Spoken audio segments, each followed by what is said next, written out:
Before I start, these are my declarations. I occasionally exploit pharma. HRT is incredibly cheap, so there's not much money to be made for research, which is incredibly frustrating.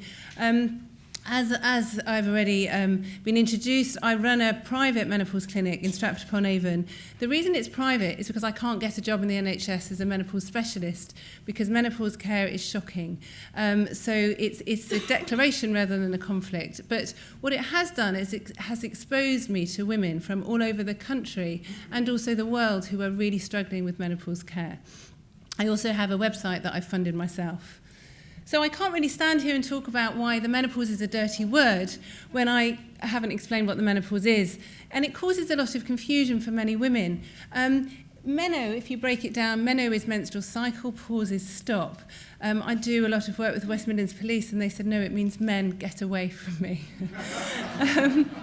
So it's a natural process for most of us where our eggs run out from our ovaries, and with that we get a decline of hormones. But it can be induced. It can be induced by an operation or by some drugs such as chemotherapy, radiotherapy.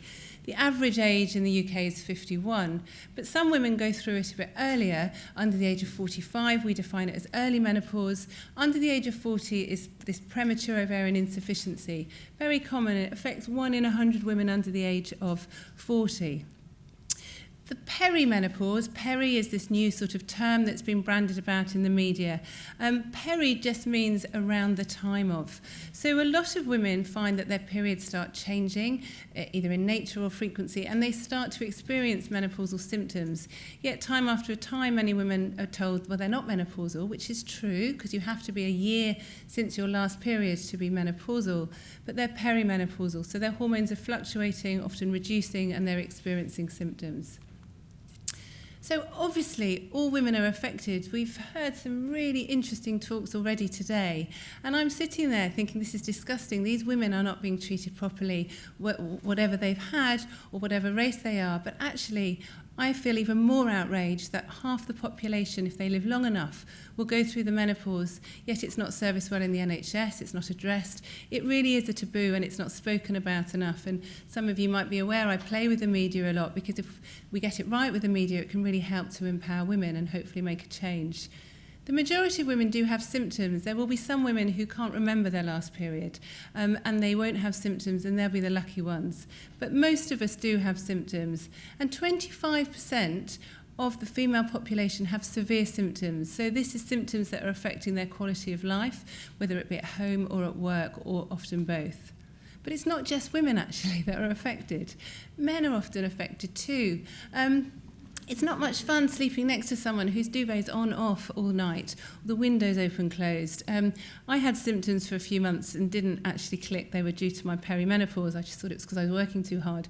But, you know, I've been with my husband 30 years, but his breathing was annoying me. Everything he did was wrong. I was the most irritable person. And even my children kept saying, Mummy, please don't divorce Daddy. No, but look at him. He's so annoying. It was getting very... so it had a big impact on them. So it affects people in so many different ways.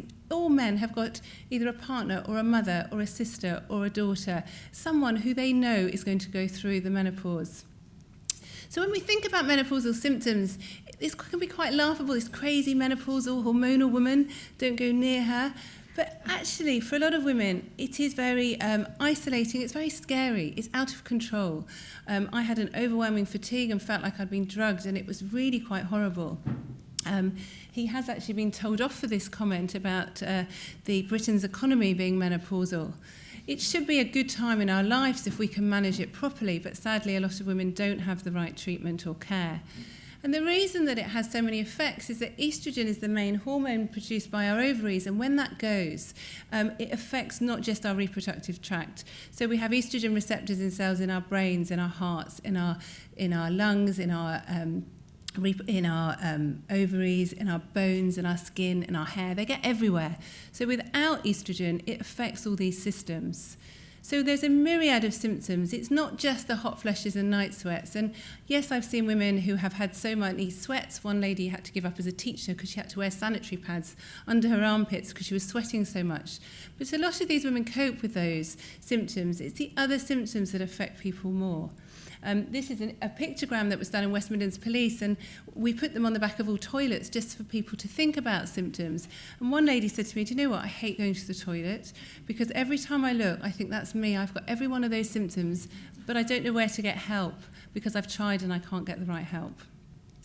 But the reason that people come to my clinic, and they come for miles, it's very humbling, and a lot of them can't afford to come, but they can't get the right help elsewhere, is because of the psychological symptoms. So anxiety, irritability, panic attacks, just feeling low. People tell me their life is not the same, it's joyless, it's flat, they don't feel the same. They have mood swings. One lady told me a few months ago that she was making some tea for her children, and she was so cross that she threw the casserole across the floor. The poor children just sat there not knowing what to say. But then another lady told me recently, if I had a knife in my hand, I would kill my husband. I have this uncontrollable rage, and it's really scary. Other women have told me how that they would kill themselves. And I'll talk about it in a minute, but, suicide rate in women peaks at the age 51, 52. The menopause is 51, 52. It's not a coincidence. Feeling frustrated, tearful, loss of self-esteem and loss of self-confidence. These are the symptoms, and we know they're related to hormones because they improve with the right balance of hormones being returned. So why is it a problem? If you look back in the Victorian times, the average menopause was a bit older, 57, but the average life expectancy was 59, so game over. It was, quite a quick menopause. But it's quite different now. Thankfully, due to lots of advances, we're living longer. But we're actually living longer post-menopausally than we are even in our reproductive life. So it's really important to get this time of our lives right. Also, if you look back, women in their 50s have changed. And this is the Queen on her 50th birthday, and this is Meg Matthews, who's now in her early 50s, who does a lot of campaigning about the menopause. And we want to be at work. We want to have this crazy life where we're trying to juggle our family, maybe our elderly parents, our jobs, everything else as well. But we also want to be enjoying our holidays, enjoying our retirement. But for me as a physician, actually, symptoms is one thing, but there's risks for health. Without estrogen in our body, there's increased risk of bone loss, osteoporosis.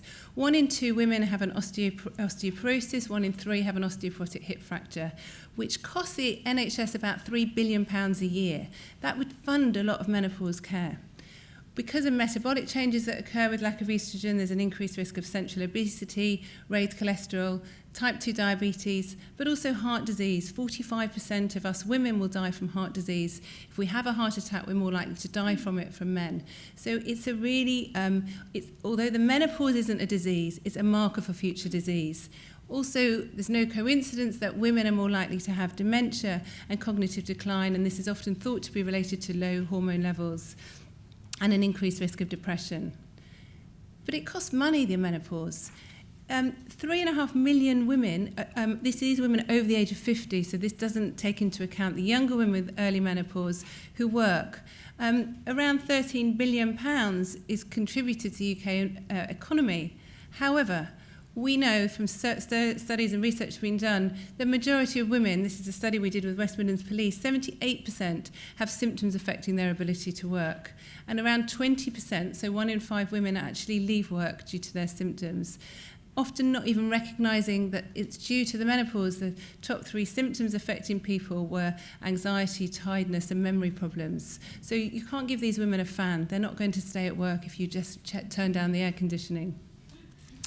I've mentioned about depression, and this is what drives me so much, because every week I see people who have considered harming themselves or ending their lives because of the impact of the menopause on their brains. We know the majority of women do have depressive symptoms, and depression increases by a factor of 3 during the perimenopause. I've already mentioned there is this spike in suicide in women in the early 50s. I see a lot of women in my clinic who have tried to get help, and they get offered antidepressants by their doctors, and actually there's no evidence that antidepressants help with the low mood associated with the perimenopause or menopause. We sometimes use them for women, low doses for vasomotor symptoms who can't have HRT, but that's very different. I recently did a survey of nearly 3,000 women about menopause care that they were experiencing, and I asked how many had been given antidepressants instead of HRT, and 66% had been, which echoes what I see in my clinical practice.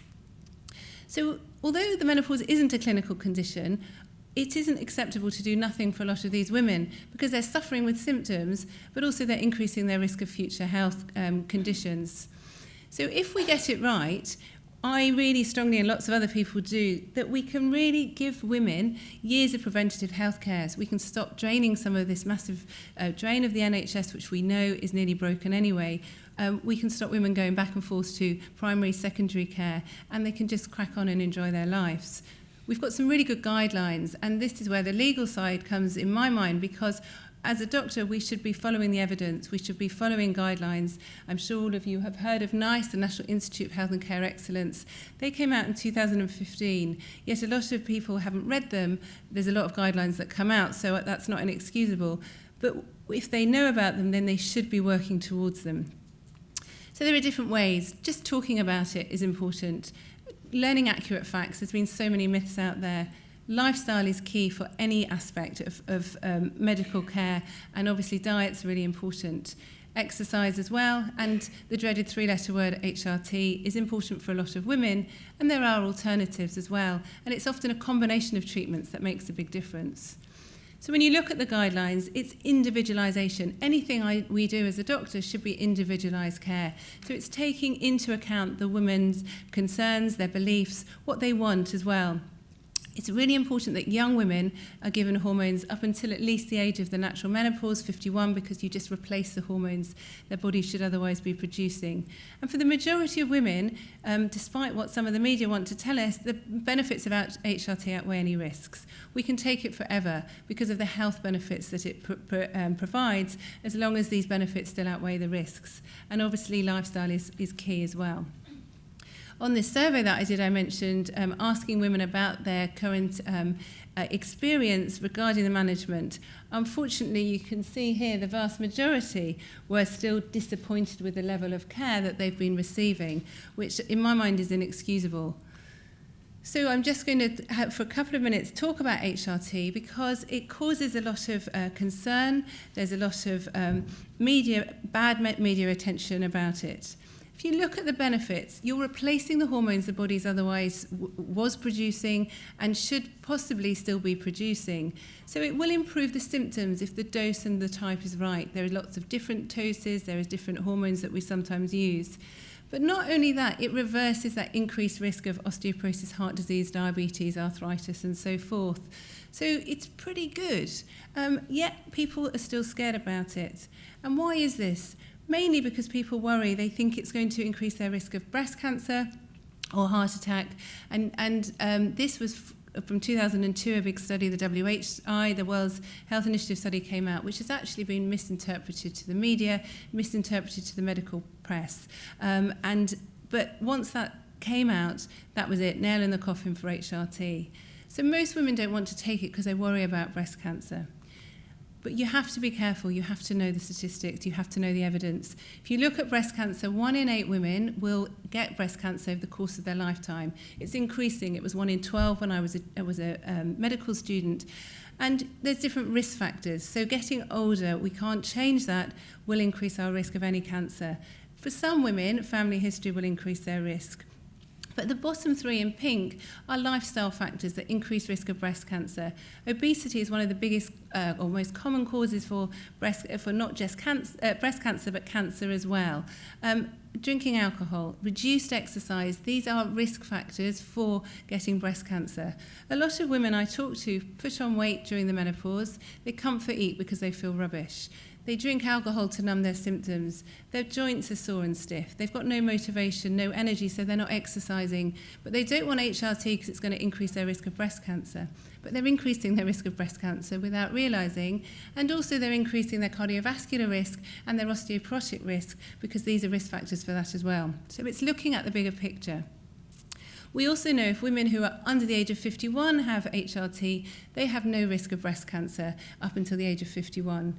Women who have estrogen only, so those women that have had a hysterectomy, don't have an increased risk of breast cancer. The estrogen is the good bit. It's the older progesterone has this small increased risk. There's a newer progesterone, this so-called body-identical progesterone, which is usually available on the NHS. If you take that, or a woman takes that for 5 years, there's no increased risk of breast cancer. So there's lots of big ticks going on here for HRT. With other types of HRT, the older types of progestogen, this risk is still very, very small. So a woman who drinks that most nights actually has a higher risk of developing breast cancer than the older type of HRT taking it for 15 years. So I think you'll probably agree the risks are very small. But yet, it's made to think like it's such a hard decision for us. You know, if I had my thyroid gland taken out, I would want a doctor to give me thyroxine. If I had diabetes, I would ask for insulin or the appropriate treatment. Yet I see women in my clinic all the time who have had a hysterectomy and their ovaries removed. They're young, they've had a cancer. No one will give them HRT. I do not see that that's medically, legally, how they can stand up in court 10 years later when this lady then has a osteoporotic fracture and say, oh, sorry, I told them they were too young to have HRT. It's not right, and the media aren't helping. So this is one of the investigators from this study I mentioned in 2002, talking at the International Menopause Society conference last year.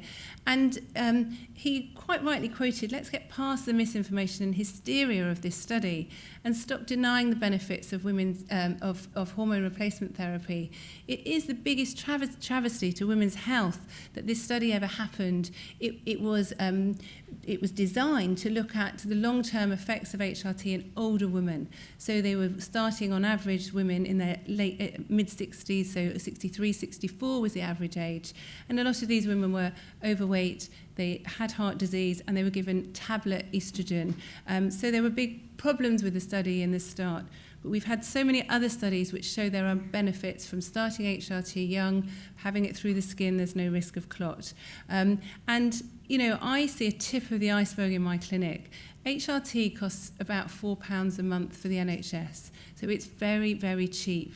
There are a lot of women who can't access the right care, either financially or culturally. Some cultures, it's very hard to talk about the menopause, but it's really important that people can access evidence-based information and then they can make the right choice for them. But at the moment, the choice has been taken away.